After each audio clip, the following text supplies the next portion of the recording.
حضور نے نا لوگوں کو سمجھایا تھا. پہلے لوگ کسی عقیدے کے قائل ہی نہیں تھے. محبوب نے سمجھایا کہ دنیا مختصر ہے.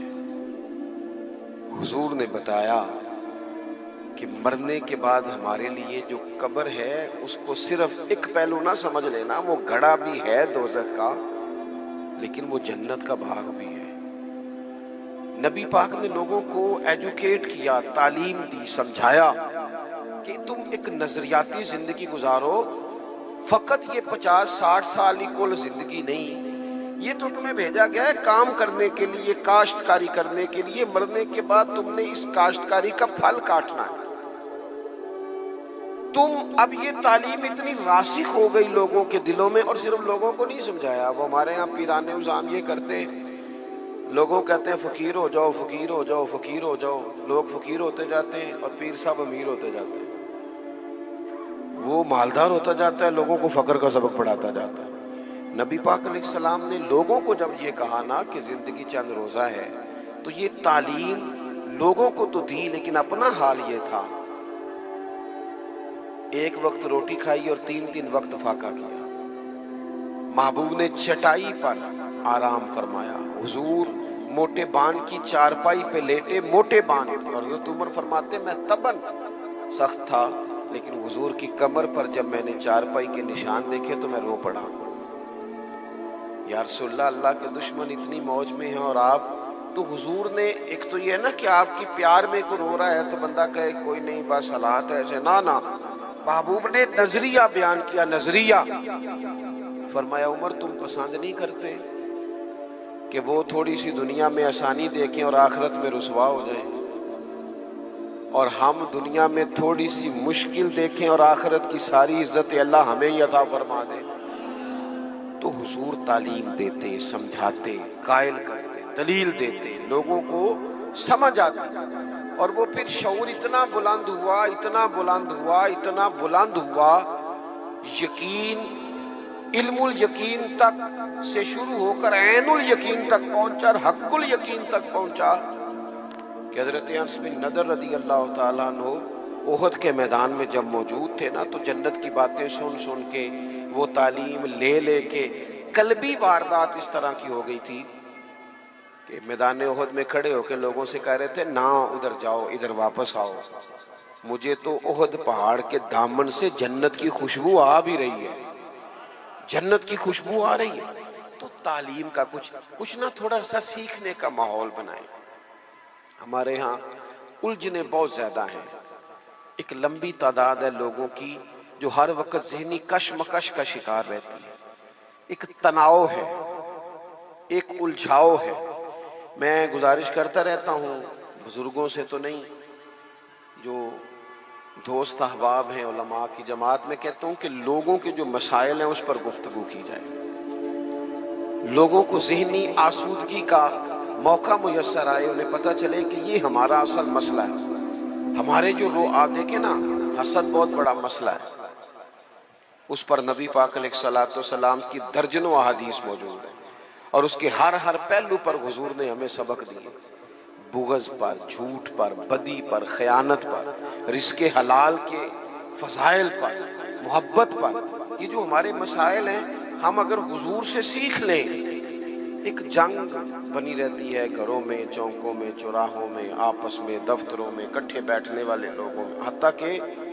حتیٰ کہ دینی ماحول میں بھی اگر چند لوگ مل کے کام کرتے ہیں تو وہاں بھی کچھ نہ کچھ آپس میں چیزیں دلوں میں موجود رہتی ہیں. شرط یہ ہے کہ ہم حضور سے سیکھیں، کشادگی پیدا ہوگی، دل بڑے ہوں. تو نبی پاک نے اپنے لیے بطور معلم کا لفظ اعزاز کے طور پر حضور نے بیان کیا. اور دوسرا،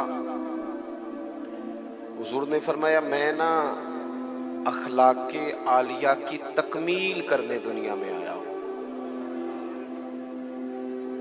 ایک ہوتا ہے کوئی اچھی بات کرنا، بہت سارے لوگ اچھی باتیں کرتے ہیں، اور آج کل تو سارے لوگ اچھی باتیں کرتے ہیں، پر مسئلہ صرف اتنا ہے کہ کرتے دوسروں کے لیے.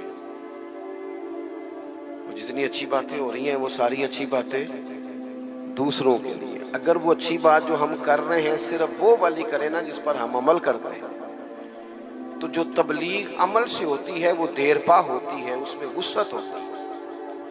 اللہ کے پیارے رسول صلی اللہ تعالی علیہ وسلم نے صرف اچھی بات نہیں کی، آپ توجہ کریں گے میری بات پر، حضور نے صرف ایسا نہیں کہ ایک اچھی بات محبوب نے کر دی، حضور نے وہ والی اچھی بات کی ہے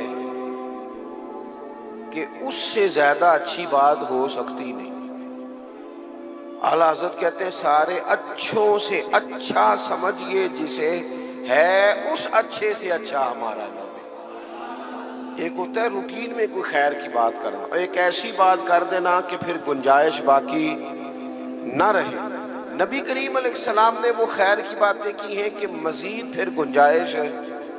یہ جو ہمارے یہاں مصیبت بن گئی ہے نا کہ ہم نے وہاں سے بھی سیکھنا ہے دانش، وہ ہمارے اسکولوں کالجوں کی دیواروں پر انگریزوں کے قول بھی لکھ دیے۔ تو میں کہتا ہوں کیا احادیث ساری یاد ہو گئی تھی بچوں کو؟ قرآن مجید کی آیات یاد ہو گئی تھی؟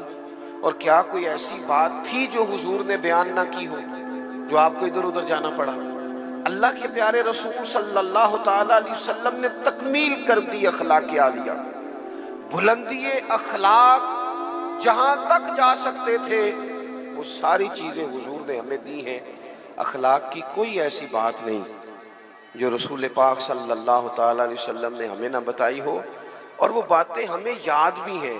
بس مسئلہ یہ ہے کہ تقریریں، میں آج کل یہ دیکھتا ہوں کہ آپ آ جائیں جی، آپ یہاں بھی بیان کر دیں، آپ تھوڑا وہاں بھی کر لیں، تھوڑا وہاں بھی کر لیں۔ تو میں یہ اکثر کہتا ہوں دوستوں سے کہ اگر تو تقریریں ہیں فقط کانوں کی لذت کے لیے، پھر تو سارا دن سنو، اور اگر عمل کے لیے ہے نا تو پھر میرا خیال ہے 20 منٹ اگر کسی نے کوئی بات سن رکھی ہے تو وہ عمل کے لیے کافی ہے، وہ عمل کے لیے کافی ہے۔ وہ بزرگ ایک مثال دیا کرتے تھے کہ ایک شخص نے کسی مولانا سے سن لیا تھا، بعض اوقات لوگ کھیتوں میں قضائے حاجت کے لیے جاتے تھے پیشاب کرنے، تو کہا سخت جگہ پہ پیشاب نہ کرو، وہ اس لیے کہ پیشاب کے چھینٹے پلٹ کر کپڑوں پہ نہ آئیں۔ تو اس بیچارے نے وہ مسئلہ سن لیا، وہ صرف نعرے والا نہیں تھا نا، عمل والا تھا۔ اس نے پھر نہ اپنی رومال میں ریت باندھ کے کندھے پہ رکھ لی، جہاں اسے قضائے حاجت کا موقع آتا وہ پہلے ریت رکھتا، اس میں وہ پیشاب کرتا تاکہ میرے کپڑوں کو۔ تو کسی نے کہا چل دوبارہ محفل میں جانا ہے، کچھ سننا ہے، تو کہنے لگا نا بھائی بس، جو ایک مسئلہ سنا تھا اس کے لیے کندھے پہ ریت اٹھائے پھرتا ہوں۔ یہ ایک سادی بات ہے لیکن سمجھنے کے لیے ہے، اگرچہ آپ ہنسے پر سمجھنے کے لیے ہے نا، کہ جن کا عمل کرنے کا مزاج تھا وہ تو یہاں تک تھے، اور جن کا خیال یہ کہ اب ویکھیا ساڑی محفل ہوئی، پھر راتی پھر آپ مزہ گیا ہے، او ہو کیا بھئی آپ نے اور میں نے یہی تو کام کیا ہے۔ نبی کریم نے بلند اخلاق سکھائے۔ ایک حدیث اگر میرے ملک میں نافذ ہو جائے نا، ایک، کتنی کہہ رہا ہوں؟ ہاں نہ نہیں کرتے آپ، ناراض ہیں؟ کتنی؟ ایک پہ عمل ہو جائے نا، ایک پہ بس، تو سارے مسئلے حل ہو۔ ایک بات، اور لمبی چوڑی نہیں، حضور کو جو اللہ نے جوامع الکلم عطا فرمائے ان میں سے ایک بات، اللہ کے پیارے رسول علیہ السلام نے فرمایا میرا مومن وہ ہے۔ اتنی بڑی بلند اخلاق کی بات ملے گی نہیں آپ کو۔ فرمایا میرا مومن وہ ہے جو اپنے لیے پسند کرتا ہے وہی اپنے بھائی کے لیے بھی پسند کرتا ہے۔ لو ختم ہو گئی بات۔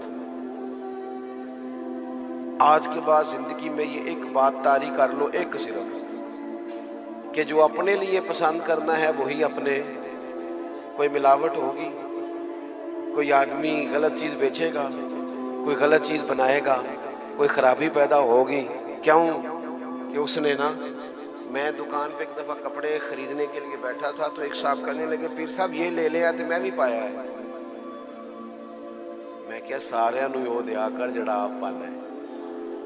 دیکھو نا یہ کیا بات ہوئی، آپ کو پہچان ہے نا کہ یہ کپڑا ٹھیک ہے، تو آپ باقیوں کو خرید، آپ مارکیٹ سے لے کے ہی وہی آئیں بس، جو آپ سمجھتے ہیں کہ یہ لوگوں کے لیے۔